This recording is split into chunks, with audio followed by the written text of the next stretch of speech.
Olá, pessoal. Então, hoje nós vamos conversar sobre habilidades de comunicação do farmacêutico no atendimento de pacientes. Eu sou o professor Paulo, sou professor da Universidade Federal de Pelotas, curso de farmácia, e nós vamos conversar um pouco hoje sobre essa ferramenta importante que nós todos temos que desenvolver, que é a comunicação, como nos comunicarmos da melhor forma possível com o nosso paciente. Então, o que se sabe hoje, a partir de diversos estudos, é que a qualidade da comunicação ela vai influenciar de forma muito importante em diversos aspectos do cuidado, certo? Principalmente, assim, na efetividade desse cuidado, quanto o tratamento do paciente vai ser efetivo, sofre uma influência direta da comunicação, quanto o paciente vai compreender do tratamento que ele tem que fazer. Além disso, influencia também na satisfação do paciente com esse tratamento que ele está recebendo. Isso é bastante importante, tanto para o profissional saber que ele está desenvolvendo um bom papel, então, que a satisfação profissional, quanto para quem trabalha com comércio, no caso de drogarias e farmácias, cativar o cliente, o paciente, para que ele retorne.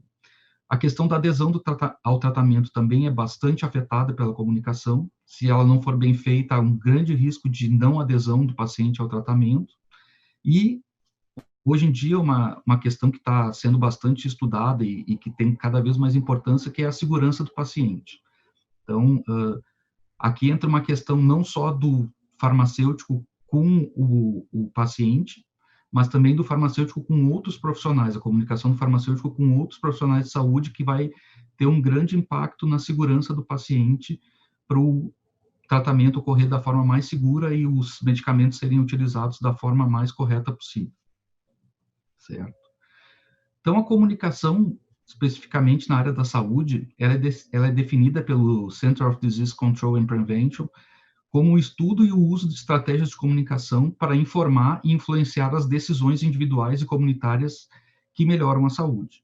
Então, a comunicação, como todos nós já temos uma ideia, ela vai ser a ferramenta utilizada para passar as informações corretas e de uma forma compreensível para os pacientes, para que eles consigam desempenhar aquilo que é necessário que eles façam para ter uma melhora na sua saúde.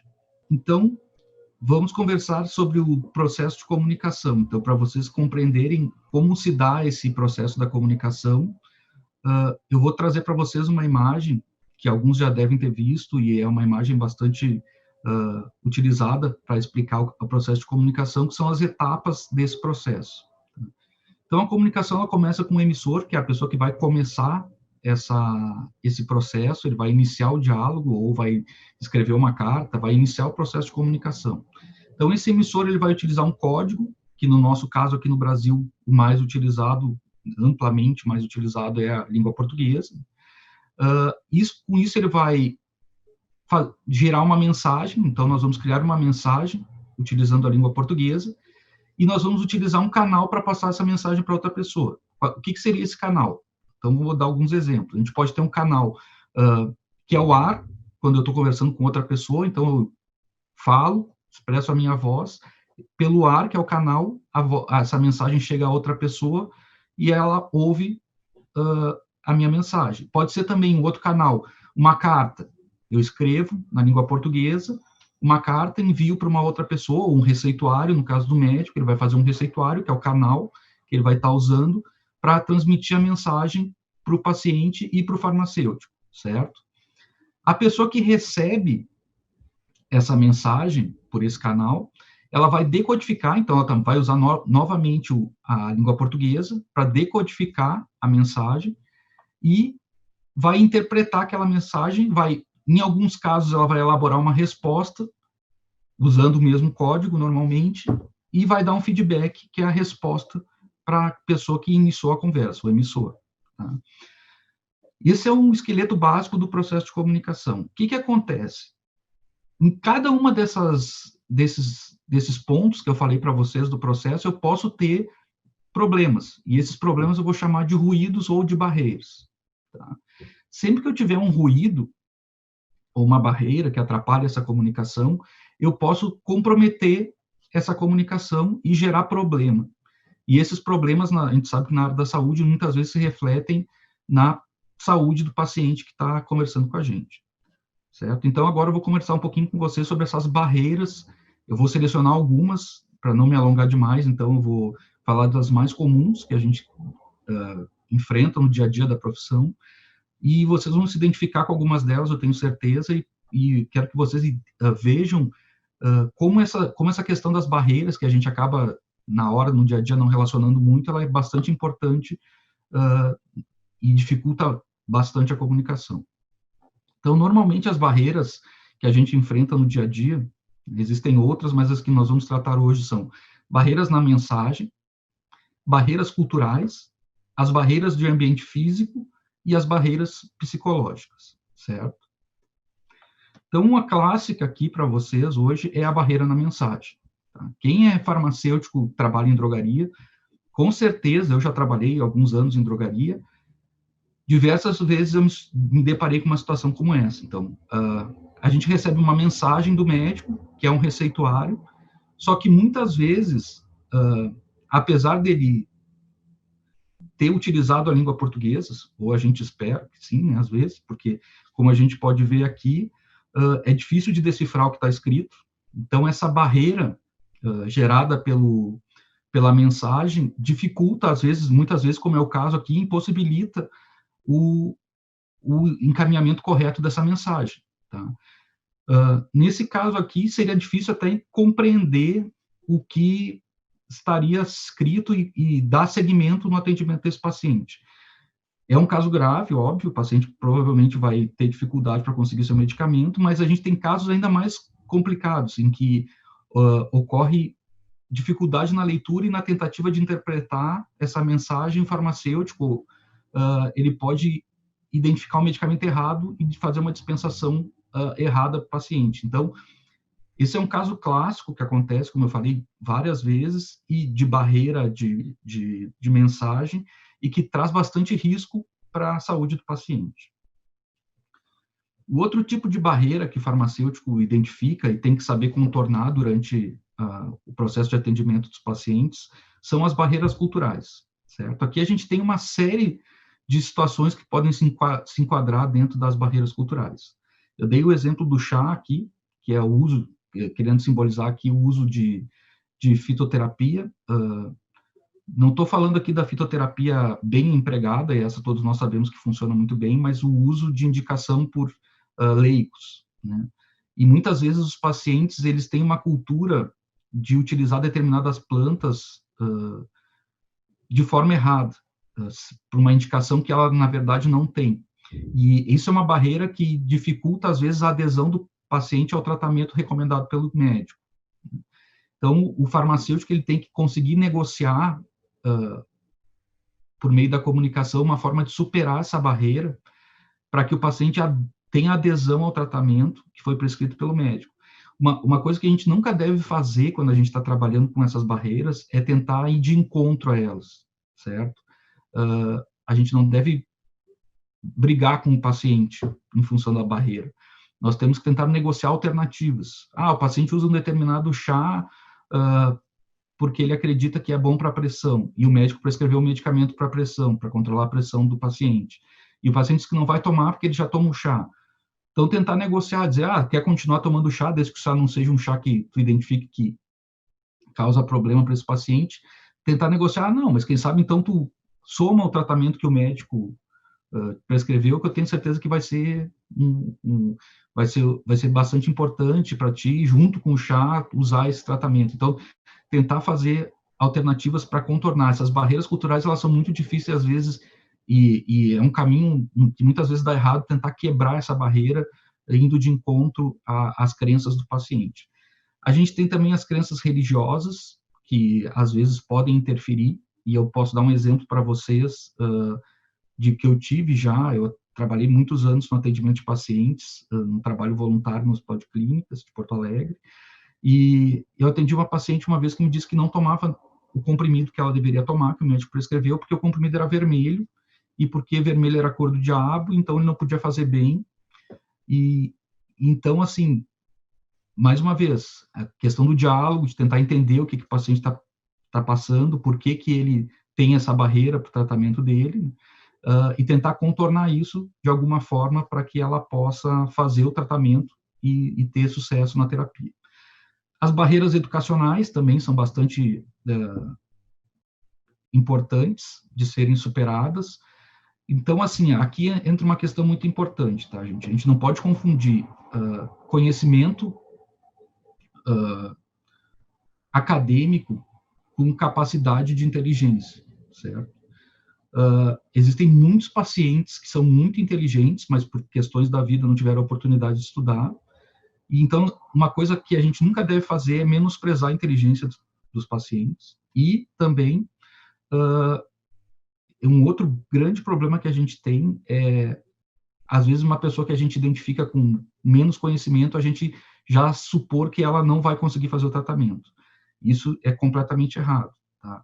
Então, a gente tem que dialogar com essa pessoa, ver de que forma melhor ela compreende. Então, assim, para superar essa barreira educacional, eu tenho que identificar o nível de conhecimento desse paciente e conversar com o paciente com um linguajar que ele entenda. Então, assim, o farmacêutico, ele não deve utilizar um linguajar técnico com um paciente que ele vê que não tem condições de compreender aquele linguajar. Eu tenho que descer o nível do meu linguajar até encontrar um nível que o paciente seja capaz de compreender, sem deixar dúvida, certo?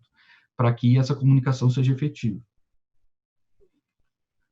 Depois vamos falar das barreiras em ambientes físicos. Então, a gente tem uma barreira clássica, que faz parte do cotidiano aqui das farmácias brasileiras, que é o balcão. Então, uma barreira física. Ela está presente fisicamente ali. E por que eu considero o balcão uma barreira? Pela forma como é feito o atendimento. Vocês podem ver que em muitos locais, nem o farmacêutico senta, nem o paciente senta, certo? Para que isso? Então, para dar agilidade. Se a pessoa sentar, ela vai querer conversar mais, ela vai estar mais aberta ao diálogo. E para o negócio, muitas vezes, isso, os proprietários acham que não é interessante, mas para a saúde dos pacientes é importante que eles conversem, para a gente entender como é que está sendo o tratamento e como é que as coisas estão evoluindo. E também, para poder identificar as dificuldades desse tratamento, eu tenho que ter um bom diálogo com o paciente. Então, esse balcão, ele funciona como uma barreira física que dificulta esse contato com o paciente. Hoje em dia, com essa situação que a gente está vivenciando no país de pandemia, às vezes é um problema mesmo, contato tão próximo, mas numa situação normal é importante a gente ter contato, né? Daí eu tenho aqui dois exemplos. Um exemplo, um balcão, mas apesar de ter computadores em cima, ele tem uma boa visão a parte de cima. Mas no outro exemplo, a gente tem um balcão que, além de ter já o balcão fisicamente separando o paciente do farmacêutico, ainda está cheio de caixas de medicamento em cima, o que dificulta ainda mais, gera ainda mais barreira para essa comunicação. Além disso, outras barreiras que comumente estão presentes no nosso dia a dia, principalmente quem trabalha em drogarias ou postos de saúde, é a falta de privacidade, certo? Nós estamos trabalhando com a saúde dos pacientes, muitas vezes eles querem nos contar alguns fatos que são privativos, da vida privada deles, e como é que eles vão fazer isso se tem uma fila de espera atrás deles para retirar o medicamento, né? Então, essa falta de privacidade, ela é uma barreira do ambiente, que não tem condições adequadas de gerar privacidade, para o paciente se abrir com o farmacêutico, isso dificulta bastante, é uma barreira para que a comunicação seja efetiva, certo? Além disso, a gente tem a questão do desconforto, de esperar, por exemplo, como no exemplo aqui, esperar de pé na fila. Quanto tempo essas pessoas vão ficar esperando de pé? Quando elas chegam no balcão para conversar com o farmacêutico, o que elas mais querem é já receber o medicamento e ir logo embora, porque elas já estão cansadas de esperar de pé na fila. Então, essa falta de estrutura física dificulta a comunicação efetiva do farmacêutico com o paciente. Aqui eu trago alguns exemplos, então, para mostrar para vocês o que seria melhor, né, em termos de estrutura para atender os pacientes. Então, a gente vê dois exemplos, tá? Nesse exemplo daqui, eu tenho estruturas, bom, o paciente é atendido sentado, certo? Então, como a gente tem um exemplo na foto, uma senhora idosa, é importante para ela estar sentada, para conversar com o paciente, com o farmacêutico por um período um pouco maior. Além disso, a gente tem essas divisórias de vidro que não são ideais, elas não vão dar uma privacidade total, mas elas dão uma sensação maior de privacidade para o paciente ter mais vontade de se abrir e falar assuntos mais delicados com um farmacêutico, que muitas vezes são determinantes para o sucesso do tratamento, para as orientações que o farmacêutico vai ter que dar para que esse tratamento tenha sucesso. Essa sensação de privacidade muitas vezes é determinante. No outro lado, eu tenho o exemplo de uma farmácia da Espanha, em que eu tenho 2 cenários possíveis, tá? Eu tenho o balcão aqui para um atendimento mais rápido, para pessoas mais jovens que querem ficar de pé e conversar com o farmacêutico, e eu tenho a mesa com cadeiras para um atendimento mais demorado, para pacientes que têm mais comprometimento físico, querem se sentar para conversar melhor.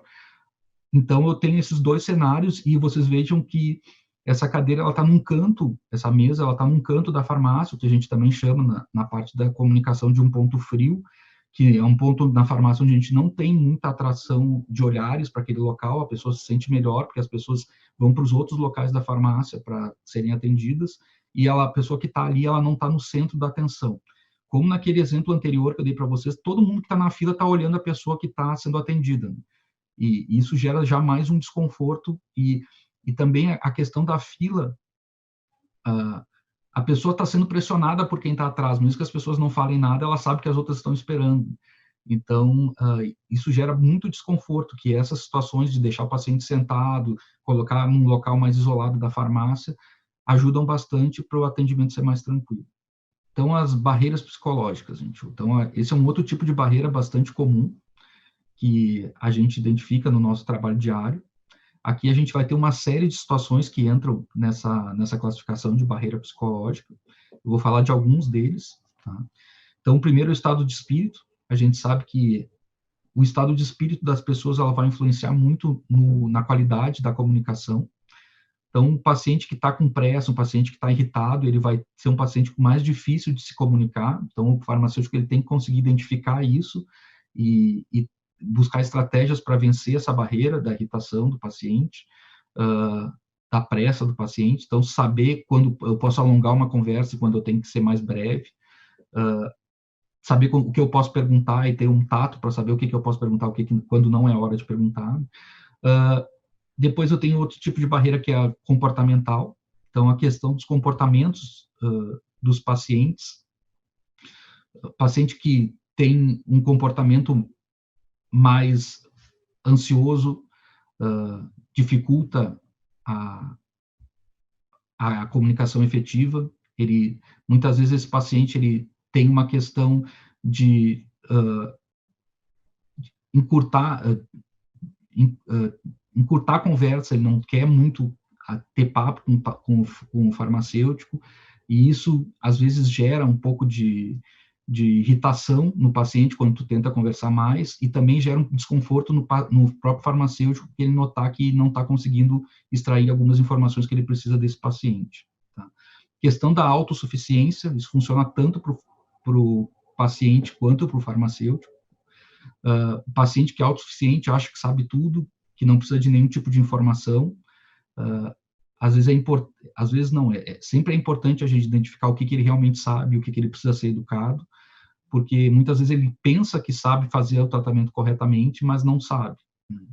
E a autossuficiência também do farmacêutico tem que ser cuidada, porque assim, muitas vezes o farmacêutico pensa que tem um domínio da situação, que conhece muito bem aquele paciente, e às vezes isso não é verdade, então a gente tem que analisar bem para conseguir fazer um bom atendimento desse paciente. E preconceitos, gente. Isso é um problema muito grande, tá? Em todos os sentidos, e também afeta tanto o paciente quanto o farmacêutico. Tá? Paciente no sentido de que muitas vezes ele já tem um preconceito, como o nome diz, né? Ele já tem uma opinião formada sobre determinados tratamentos, e isso é importante a gente identificar, porque esses preconceitos podem levar o paciente a não usar o medicamento, né? E o preconceito do pré-julgamento do farmacêutico com as pessoas. Tá? Muitas vezes a gente nem conversou com o paciente, mas pelo aspecto do paciente a gente já acha que sabe como é que aquela pessoa se comporta. E isso é muito prejudicial para eu conseguir fazer um atendimento de qualidade, né? Eu tenho que me despir de todos os preconceitos quando eu vou me comunicar com as pessoas, principalmente quando eu vou me comunicar com meus pacientes. Agora eu vou falar um pouco de outro tópico bastante importante da comunicação com os pacientes, que são as habilidades que eu tenho que tentar desenvolver para melhorar a minha comunicação. Tá? Então eu vou conversar com você sobre os seguintes temas: habilidades no acolhimento, habilidade de aconselhamento, a empatia, a escuta ativa, a assertividade e o gerenciamento de conflitos. Então, o acolhimento, segundo Hinojosa, é o ato de receber, recepcionar e também aceitar o outro como sujeito de direitos e desejos e como responsável pela produção de saúde, tanto na perspectiva de atenção individual como do ponto de vista coletivo. Então, o que é? Então, o acolhimento ele não é só receber o paciente com um bom dia, boa tarde. É transparecer para o paciente que ele importa e que a opinião dele também importa, certo? É deixar o paciente à vontade para falar. Então, vários aspectos são importantes no acolhimento. Não só a forma como eu recebo esse paciente, mas também o local, os aspectos físicos do local onde eu vou atender esse paciente, certo? Como eu mostrei para vocês, aquelas barreiras todas que nós temos, elas vão atrapalhar o acolhimento e vão deixar esse acolhimento mais difícil se eu vou atender o paciente num local muito barulhento, se eu vou atender o paciente num local em que eu tenho dificuldade de escutar o que ele está falando. A gente sabe que existem, principalmente em alguns postos de saúde, um vidro na frente entre o farmacêutico e o paciente, que às vezes a pessoa ela tem que gritar para conseguir ser ouvida. Isso tudo vai atrapalhar o acolhimento, vai dificultar o início dessa conversa com o paciente. Passando o acolhimento, a gente tem uma situação que é a situação do aconselhamento, quando eu vou dar as opiniões, minhas opiniões sobre o tratamento do paciente, os meus conselhos que ele siga para que o tratamento dele funcione. Tá? O que é importante a gente ter em mente no aconselhamento? Então, gente, primeiro que ele é um processo bidirecional. Aquele negócio do aconselhamento de que o farmacêutico despeja informação em cima do paciente, isso não funciona. Tá? Que é o que eu chamo de farmacêutico papagaio, né? Que ele tem as informações de cada medicamento decoradas e ele despeja aquilo em cima do paciente, sem saber o que o paciente já sabe de antemão, sem saber como é a rotina do paciente. Tá? Na realidade, esse tipo de aconselhamento não funciona. O que funciona é o aconselhamento que é um processo bidirecional, então, que eu extraio informações e que monto um conselho individual. Então, o aconselhamento ele é individualizado. Eu vou montar um conselho para aquele paciente. Então, para isso, eu tenho que dialogar com o paciente, para ajustar o meu conselho à realidade do paciente. Não adianta eu chegar com um paciente que a rotina dele, por exemplo, é um trabalho noturno, tá? Em que ele passa o dia dormindo, acorda à noite e vai trabalhar e volta para casa no outro dia de manhã cedo. Então, a rotina dele é invertida, e eu dizer para ele que o diurético ele tem que tomar de manhã. O que é de manhã para esse paciente? De manhã, para esse paciente, é a hora que ele está chegando em casa, vai comer alguma coisa, vai dar um tempo e depois vai dormir. Eu tenho que adequar o meu conselho à realidade desse paciente. Então, por isso que é uma coisa individualizada. Então, nesse caso, esse paciente, provavelmente, até o médico, se identificou isso, vai aconselhar o paciente a tomar o medicamento à noite. Porque se ele tomar durante a manhã, ele vai levantar várias vezes enquanto estiver dormindo para ir ao banheiro, certo? Então, o aconselhamento, ele envolve uma série de questões, como principalmente saber perguntar. Então, o que é saber perguntar, gente? A gente tem diferentes tipos de perguntas. Nós temos perguntas abertas, que são aquelas perguntas que o paciente fica livre para responder o que ele pensa, e nós temos perguntas fechadas, para dar um exemplo de tipo de pergunta. A pergunta fechada é aquela em que ele só pode responder sim ou não. Normalmente, o paciente vai nos dar mais informações e vai ser mais verdadeiro quando a gente faz perguntas abertas. Tá? Como é que é um exemplo de pergunta aberta, então? E fechada? Vamos usar a questão do fumo. Como é que tu pergunta de uma forma aberta para o paciente se ele fuma? Tu vai perguntar para ele assim: quantos cigarros o senhor fuma por dia? para te dar uma resposta, ele vai ter que elaborar uma resposta. Não vai ser só um sim ou não. Ou ele vai dizer assim, se no caso se ele não fuma, ele vai dizer nenhum, eu não fumo. Ou se ele for um fumante, ele vai ter que pensar em quantos cigarros ele fuma no dia. A pergunta fechada seria: o senhor fuma? A resposta é só sim ou não, certo? Ela é mais limitada e ela é mais fácil para o paciente. Se ele tem vergonha de fumar, por exemplo, é mais fácil para ele nos responder só não do que ele ter que pensar: não, eu não fumo. Então, assim, tudo isso tem que ser levado em consideração na hora de fazer uma pergunta.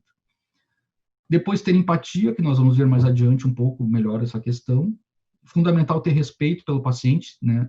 Não julgar o paciente por aquilo que ele está nos falando. Se ele está se abrindo com a gente não julga ele, a gente busca essas informações para melhor aconselhar esse paciente e buscar o entendimento do paciente. Então, o ideal é sempre no final de um aconselhamento eu identificar se ele teve entendimento daquilo que foi conversado, pedir para ele me dizer o que ele entendeu. Então, normalmente eu termino um aconselhamento perguntando: agora, para eu ter certeza que eu lhe disse tudo que eu queria, o senhor pode me repetir como é que o senhor vai usar esse medicamento, por exemplo, para ver se ele realmente entendeu aquilo que foi passado para ele. O que eu espero, então, com um bom aconselhamento? Tá? Que o paciente entenda a utilidade do medicamento, então, que ele veja que aquele medicamento é útil e para que ele é útil. Que o farmacêutico, que ele perceba que o farmacêutico é um profissional que ele pode contar para tirar dúvidas com relação ao uso dos seus medicamentos. Empoderamento do paciente, então, que o paciente tenha domínio sobre o seu tratamento e participação ativa do paciente no seu cuidado, para que ele, com o apoio dessas informações que ele recebeu, ele tenha bastante participação no seu autocuidado. Empatia, então, para quem trabalha na área da saúde, ela é fundamental, né? Ela é a habilidade social multidimensional que torna a pessoa capaz de compreender sentimentos, necessidades e perspectivas de alguém, expressando esse entendimento de modo que o outro se sinta compreendido e validado. Então, é aquilo que se fala muito, é se colocar no lugar do outro. Um profissional da saúde que não consegue ter essa questão de compreender e tentar entender o que o paciente está passando, ele nunca vai ser um bom profissional, porque ele não vai conseguir aconselhar o paciente levando em consideração a visão, a perspectiva do paciente. E isso vai dificultar bastante a comunicação e o sucesso da terapia. Se não tiver empatia, esse atendimento ele vai ficar bastante comprometido. Normalmente, essa empatia, ela envolve duas etapas, tá? Duas fases. A primeira vai ser a compreensão empática, tá? Que é a capacidade de compreender os sentimentos e pensamentos do outro, adotando uma postura que transmita atenção e escutativa. Tá? Então, é aquela questão de tu entender o que o paciente está passando, né? Tentar fazer o possível para identificar quais são os sofrimentos ou que aquela pessoa está enfrentando. E a segunda etapa é a comunicação empática, tá?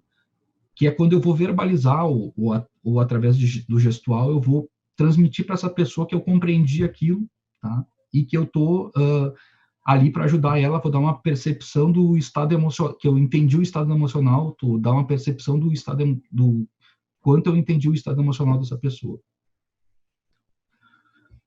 Uma ferramenta fundamental também na comunicação, para que a gente possa ter um bom atendimento nos pacientes, é a escutativa. Tá? Então, qual é o objetivo dessa escutativa? É identificar e avaliar elementos comunicados durante a entrevista, sejam eles conscientes ou inconscientes. Então, o que é isso, gente? A escutativa é aquela escuta em que eu vou me mostrar interessado no que o paciente está me falando. Tá? Não tem coisa pior do que tu ir conversar com um profissional da saúde e ele demonstrar desinteresse naquilo que tu está falando, né? Então, é olhar nos olhos do paciente, é interagir com o paciente enquanto ele está falando, estimular o paciente a nos contar mais, né, fazendo intervenções para aprofundar algumas informações que eu acho que são mais importantes, mostrar em gestos que eu compreendo o que ele está me falando, então balançando a cabeça, sorrindo, e sempre tentando manter o olhar, né, tentando manter o contato visual com o paciente. Tá? Então, é muito importante aqui, a etapa, a escutativa é fundamental eu demonstrar interesse no problema que o paciente está passando. Tá? Sempre procurando ao máximo possível deixar o paciente à vontade para me contar realmente os problemas que ele está enfrentando. Isso facilita muito o, a abertura do paciente e possibilita ao farmacêutico identificar os problemas que esse paciente está tendo para seguir o tratamento. Tá? E o que é fundamental na escutativa é eu não ter pré-julgamentos. Então, eu nunca posso julgar meu paciente a partir daquilo que ele está me relatando, certo? Eu tenho que estar aberto como ouvinte, eu tenho que tentar compreender as coisas que ele está me passando, extrair aquelas coisas que eu acho fundamental para conseguir aconselhar o paciente de uma forma correta e nunca julgar o paciente por aquilo que ele está me dizendo. O paciente diz, eu não faço tratamento porque eu não gosto de tomar medicamento. Eu não posso julgar ele, certo? Eu não posso pensar assim, como é que ele pode não gostar, não gosta de se cuidar, por isso que ele não gosta de tomar medicamento? Não. Eu tenho que identificar por que ele não gosta, e não tentar julgar o paciente por um ato que ele não muitas vezes, nem ele sabe por que ele não gosta. Então, a ideia é eu tentar identificar quais são as barreiras, as dificuldades que esse paciente tem e que levam ele a não gostar de fazer um determinado tratamento. A escutativa, então, ela traz benefícios recíprocos, tanto benefícios para o paciente quanto para o farmacêutico, tá? Então, porque quem fala percebe que sua opinião importa e se sente valorizado, aumentando a confiança em quem está ouvindo. Isso serve tanto para o paciente quanto para o farmacêutico. À medida que o paciente ganha a confiança do farmacêutico e segue as orientações do farmacêutico, isso é bom para o farmacêutico, se sente valorizado, e, ao mesmo tempo, quando o paciente é escutado e tem seu problema considerado e vê que alguém está tentando ajudar ele a solucionar esse problema, o paciente ganha mais confiança no farmacêutico e se vê muito valorizado porque tem alguém tentando ajudar ele. Tá? Além disso, quem escuta não deve julgar o outro, e deve ser capaz de entender que cada pessoa vive de um jeito, conforme suas experiências e visões de mundo. Então, é fundamental ter esse entendimento de que eu nunca devo julgar o paciente por aquilo que ele está me relatando. Então, outro aspecto importante da comunicação é a assertividade. O que seria, então, essa assertividade? É a capacidade de expressar a opinião, tá? A gente expressar a nossa opinião, da gente defender o que a gente acha que é nosso direito e expressar também nossos pensamentos, sentimentos e crenças de uma forma clara, direta e honesta, sem desmerecer ou violar os direitos de outras pessoas. Então, aqui é aquela questão, gente. Eu tenho que falar para o paciente o que eu julgo que é o correto para o tratamento dele, mesmo que ele não goste de ouvir aquilo, certo? Mas eu tenho que ter muito cuidado para não desrespeitar o paciente enquanto eu estou fazendo isso. Então, eu tenho que defender aquela posição que eu acredito que é certa para a melhora da saúde do paciente, mas eu não posso fazer isso de uma forma que ofenda o paciente. E além disso, eu tenho que também, o que é uma coisa bastante difícil para algumas pessoas, mas tem que ser entendida, é que o farmacêutico, ele ajuda o paciente dando conselhos do que ele julga, pelo conhecimento dele, ser o mais correto, mas a decisão de se tratar é do paciente. Então, se o paciente, depois de ouvir tudo aquilo, disser que não vai fazer o tratamento, é a decisão, é um direito dele, é uma escolha do paciente. A função do farmacêutico é passar a informação correta, informação de qualidade, com evidências científicas comprovadas, para a melhor forma de tratamento daquele paciente. Agora, se isso vai ser adotado ou não, é uma decisão única e exclusiva do paciente. Então, a assertividade, ela busca que haja respeito pelo paciente e por si mesmo. Então, não é porque tu está sendo assertivo e está atendendo o paciente que tu vai deixar a pessoa te destratar, né? Então, tu pode ser firme, mas não pode ofender. Né? Tratar o paciente com respeito e esperar ser respeitado. Então, eu vou informar, passar o meu conhecimento da melhor forma possível, com o maior respeito possível, e, ao mesmo tempo, eu espero respeito também do paciente àquele meu conselho, certo? Mas lembrando, então, mais uma vez, não quer dizer que ele é obrigado a seguir o que eu estou aconselhando. E é muito importante a gente ter a ideia de que a assertividade não significa eu estar sempre certo. Tá? Muitas vezes o que é certo para uma pessoa não é certo para outra. Então a gente tem que ter esse entendimento que cada pessoa é diferente, cada pessoa vive sua vida conforme suas crenças e seus ideais, certo? E por fim, gente, falar brevemente com você sobre o gerenciamento de conflitos. Infelizmente, a gente se depara muitas vezes com conflitos na nossa profissão entre pessoas e a gente tem que ter em mente como é que a gente faz para resolver os conflitos e não o que a gente pode e não ter atitudes que possam agravar ainda mais esse conflito. Então, qual é o grande objetivo do gerenciamento de conflito? É a obtenção da concordância entre as partes envolvidas. Não quer dizer que todo mundo vai sair feliz, mas que haja um acordo da melhor forma possível, certo? Então, o gerenciamento de conflitos, ele vai... Como é que eu vou fazer para esse gerenciamento ocorrer? A melhor forma de gerenciar um conflito, então, é estabelecer uma comunicação efetiva com o outro, com a pessoa que está em conflito, né? Buscando observar alguns pontos, que seriam eles. Primeiro de tudo, primeiro ponto fundamental, identificar o problema que está gerando o conflito.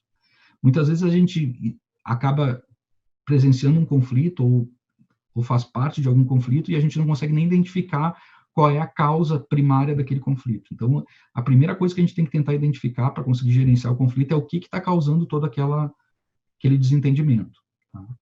Depois de identificar o que está causando o desentendimento, eu tenho que pensar em quais são as soluções possíveis. Sempre existe alguma solução, ela pode não ser a melhor possível, a ideal, mas existem soluções. Então, eu tenho que tentar identificar quais são as soluções possíveis. Tá?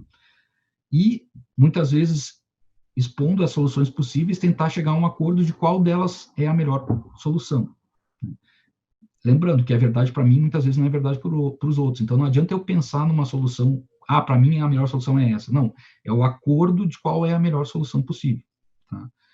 E daí a gente tenta implementar essa solução, que foi acordada como sendo a melhor solução possível. E, por fim, se avalia o resultado. Essa solução que foi dada, ela resolveu o problema ou não? Então, a gente tem que tentar se afastar um pouco quando a gente chega num ambiente que tem conflito, se afastar um pouco dessa situação como eu posso dizer assim, do cerne do conflito, do problema, das discussões mais acaloradas, me afastar e tentar identificar onde é que está a origem desse conflito. E, a partir daí, buscar identificar quais são as possíveis soluções para esse conflito, negociar essa solução e ver se eu conseguir contornar esse conflito. Infelizmente, na nossa profissão, muitas vezes a gente entra em conflito e um dos exemplos mais clássicos é a questão de medicamentos de receita controlada. O paciente chega, por exemplo, com uma receita vencida e quer retirar aquele medicamento. Então, qual é o conflito? O conflito é que o paciente não entende por que ele não pode levar um medicamento que o médico prescreveu só porque a receita está vencida. Então, a gente tem que tentar identificar uma forma de explicar para o paciente por que isso é assim. E não é só dizer para ele assim, porque é assim, porque está na lei. Né? A gente tem que tentar fazer o paciente entender, por exemplo, que aquilo é feito para proteger o próprio paciente. Né? Que o prazo daquela receita ela existe por um motivo de proteção do paciente. Que se já demorou tanto tempo para ele retirar o medicamento, talvez ele tenha que fazer uma nova consulta para ver se ele ainda necessita daquele medicamento. Então, a gente tem que tentar mostrar para o paciente que o farmacêutico ele está ali e ele vai gerenciar aquele conflito para a segurança do paciente. Então, a gente tem que tentar, como eu disse, nos afastar do problema, não levar a coisa como um lado pessoal e tentar identificar qual é a origem de todo aquele conflito e buscar as soluções viáveis, certo?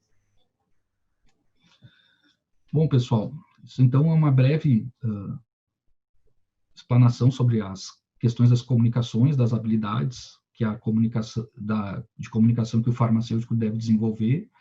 Eu espero que vocês tenham gostado e nos vemos em outra oportunidade. Obrigado.